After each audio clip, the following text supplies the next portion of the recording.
Have you ever noticed how your mornings often begin in chaos? The phone buzzes, notifications flood in, unanswered emails demand attention, and yesterday's problems still linger. Within minutes, your mind is already hijacked, and the rest of your day spirals into stress. But the Stoics believed mornings are the foundation of the day, and the day is the foundation of life itself. Start with calm and awareness, and you'll face chaos with inner strength. Start with anxiety, and you'll be swept away. Marcus Aurelius, the philosopher king, grounded himself each morning with short reminders. These weren't fluffy affirmations, they were battle-tested principles that kept him steady through war, betrayal, and crisis. So, what exactly did he and the Stoics say to themselves at dawn? Let's explore the 5 timeless reminders that can transform the way you live. Lesson 1. I am grateful simply to be here. Marcus Aurelius once wrote, "When you arise in the morning, think of what a privilege it is to be alive, to breathe, to think, to enjoy, to love." It sounds simple, almost too simple. But pause for a moment. How do most of us actually wake up? The alarm rings, our hand reaches for the phone, and within seconds we're drowning in emails, messages, and reminders of unfinished tasks. Our first breath of the day isn't a breath of gratitude, it's a gasp of anxiety. The Stoics, however, believed that the way you begin your morning sets the tone for your entire life. Gratitude wasn't a luxury to them, it was survival. Because if you start your day with appreciation, the weight of the world suddenly feels lighter. Gratitude for what? For the fact that you opened your eyes, for the chance to correct yesterday's mistakes, for one more day to love, to learn, and to try again. Modern science backs this up. Studies on gratitude show it reduces stress, lowers blood pressure, and increases levels of dopamine and serotonin, the very chemicals responsible for happiness and emotional balance. Gratitude doesn't just change your mood, it literally rewires your brain to become more resilient, more optimistic, more alive. I once had a friend who was in a near-fatal accident. For weeks, he hovered between life and death. When he finally recovered, he told me something that stayed with me forever. Each morning, before checking his phone, before even standing up, he would place his hand on his chest, take a deep breath, and whisper, "Thank you, because I am still here." Since then, no deadline, no angry email, no lost deal has been able to shake him. Why? Because he knows every day is a gift, not a guarantee. And here's the practice for you. Tomorrow morning, resist the urge to dive into notifications. Instead, put your hand on your heart. Breathe deeply 3 times. Whisper to yourself, "I am grateful simply to be here." Start from fullness, not from lack. Begin your day not with what's missing, but with what's already present. That single shift in perspective can turn an ordinary morning into a sacred ritual and transform the way you face the world. Lesson 2. Yesterday no longer belongs to me. Carl Jung once wrote, "I am not what happened to me. I am what I choose to become." This line captures a truth the Stoics lived by. The past only holds as much power as you allow it to. Think about how most of us carry yesterday. A harsh argument still plays in our head. A mistake at work continues to sting. An opportunity we missed haunts us, as if replaying it often enough could somehow rewrite it. We wake up in a brand new day, but our minds are still chained to yesterday's failures, yesterday's pain, yesterday's regrets. The Stoics saw this as a form of slavery. Seneca reminded us, while we waste our time hesitating and postponing, life is slipping away. What happened is gone. To drag it forward is to sabotage today before it even begins. So, why is letting go so difficult? Because the mind clings to unfinished stories. Psychologists call it the Zeigarnik effect. The brain fixates on incomplete experiences, replaying them endlessly, as if closure might appear. But here's the paradox. The closure you're searching for never arrives until you make peace with the fact that the past is unchangeable.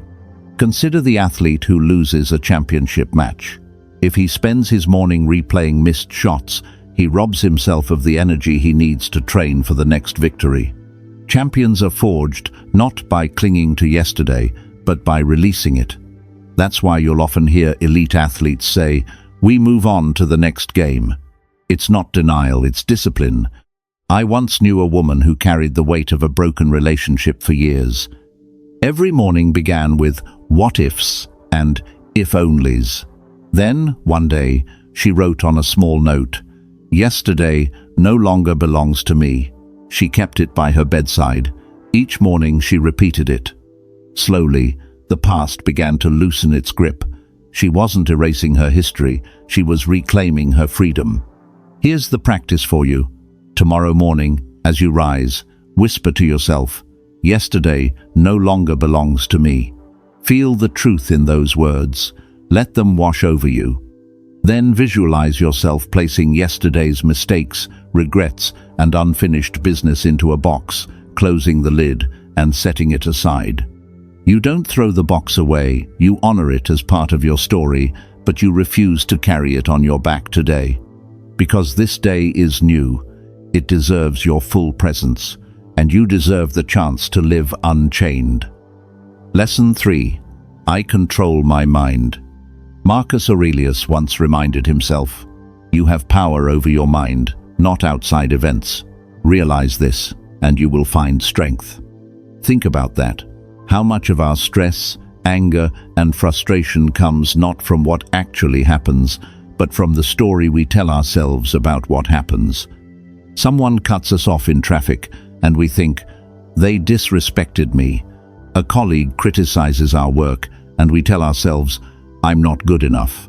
A loved one is distant, and we spiral into, "They don't care about me anymore."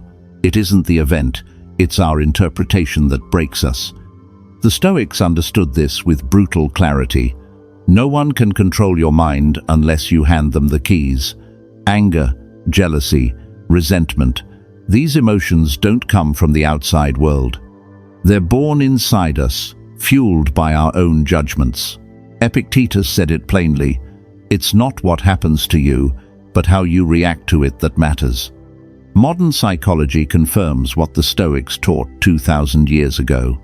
Cognitive behavioral therapy, CBT, one of the most effective forms of therapy today, is built on the same principle: change your thoughts, and you change your life.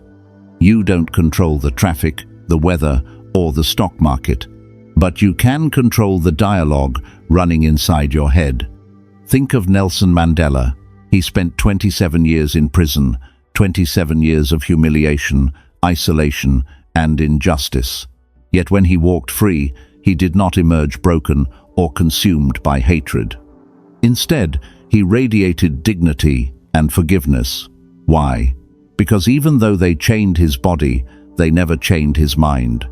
He decided his thoughts, his values, his inner world belonged to him and no one else.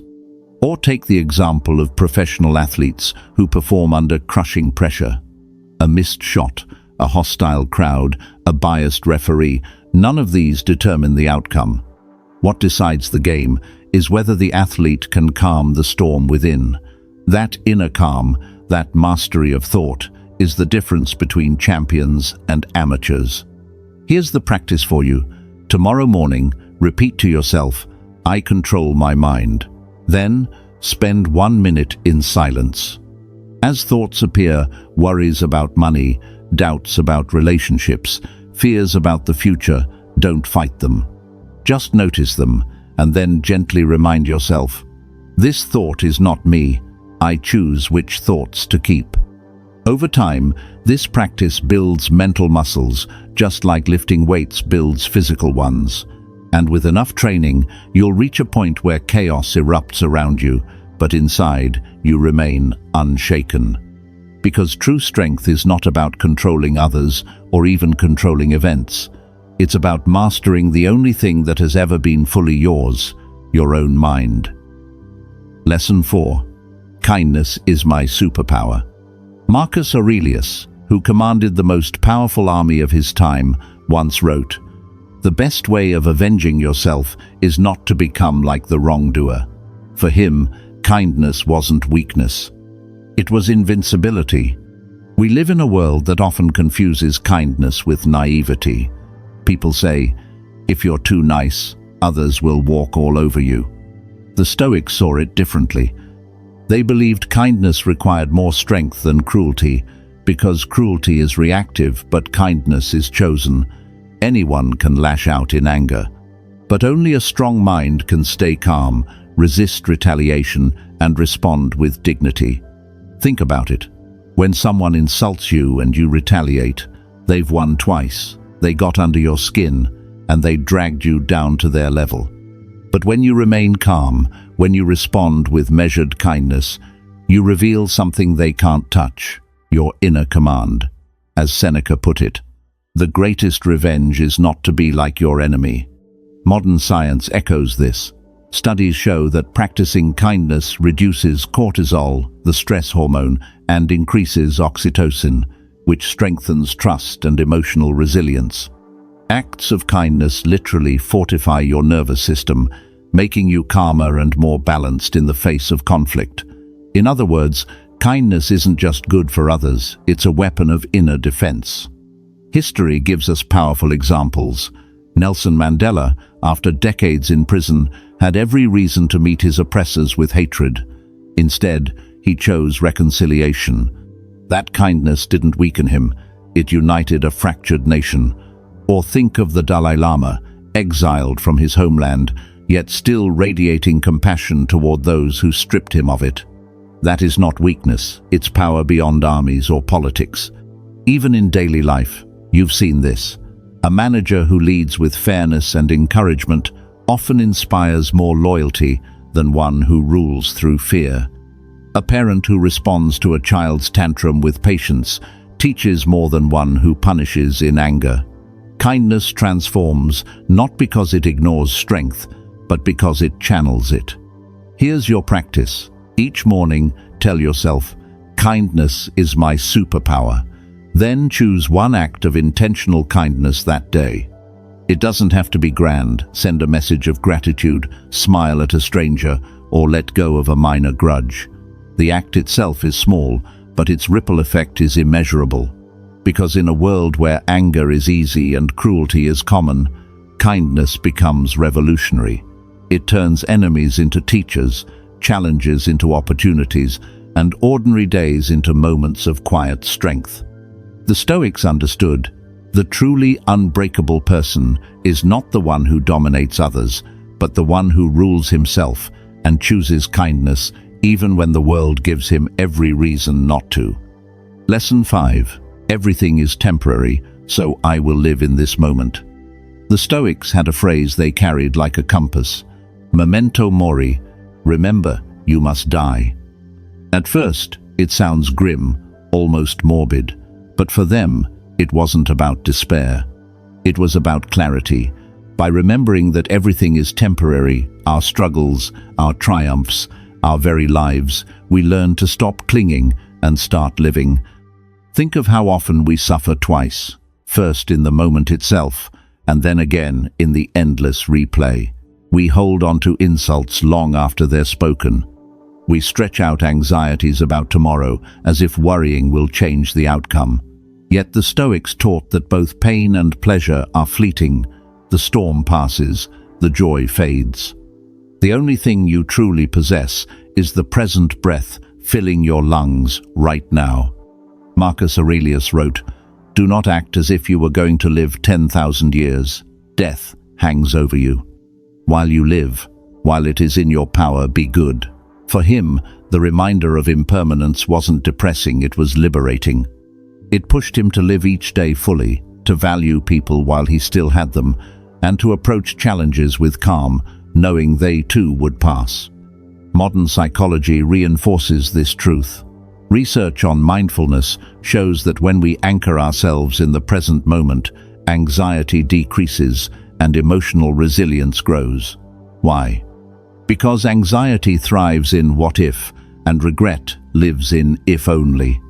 The present is the only place where peace exists. Here's a simple example. Imagine drinking your morning coffee. If your mind is already racing toward deadlines and arguments, you won't even taste it. But if you pause, notice the warmth in your hands, the aroma rising, the quiet of the early hour. You've just transformed a routine sip into a sacred ritual. Or consider hardship. Perhaps you're carrying financial stress, heartbreak, or uncertainty about the future. It feels endless. But recall the times before when you thought you wouldn't survive, and yet here you are. Everything you feared became memory. This too shall pass, always. Here's the practice. Each morning, tell yourself, everything is temporary, so I will live in this moment. Then, take one mindful action. Watch the sunrise for a minute, feel the air as you breathe, or simply notice your footsteps as you walk. Small as it seems, this anchors you to reality, the only reality. Because when you remember that nothing lasts forever, two gifts appear. First, suffering loses its grip, you know it won't endure. Second, joy becomes sweeter, you cherish it while it's here. That's the paradox the Stoics embraced. By facing impermanence, you finally learn how to live. Conclusion. Your morning is the foundation of your life. So let's bring it all together. The 5 reminders to speak every morning are simple yet life-changing. 1. I am grateful simply to be here. 2. Yesterday no longer belongs to me. 3. I control my mind. 4. Kindness is my superpower. 5. Everything is temporary, so I will live in this moment. These aren't just morning habits, they are daily training for the mind. Resilience in adversity, calm in chaos, and strength rooted in compassion. Practice them for 30 days, and you'll notice the shift. If this message resonates, give the video a like and subscribe for more Stoic wisdom. Comment below. I commit to 30 mornings.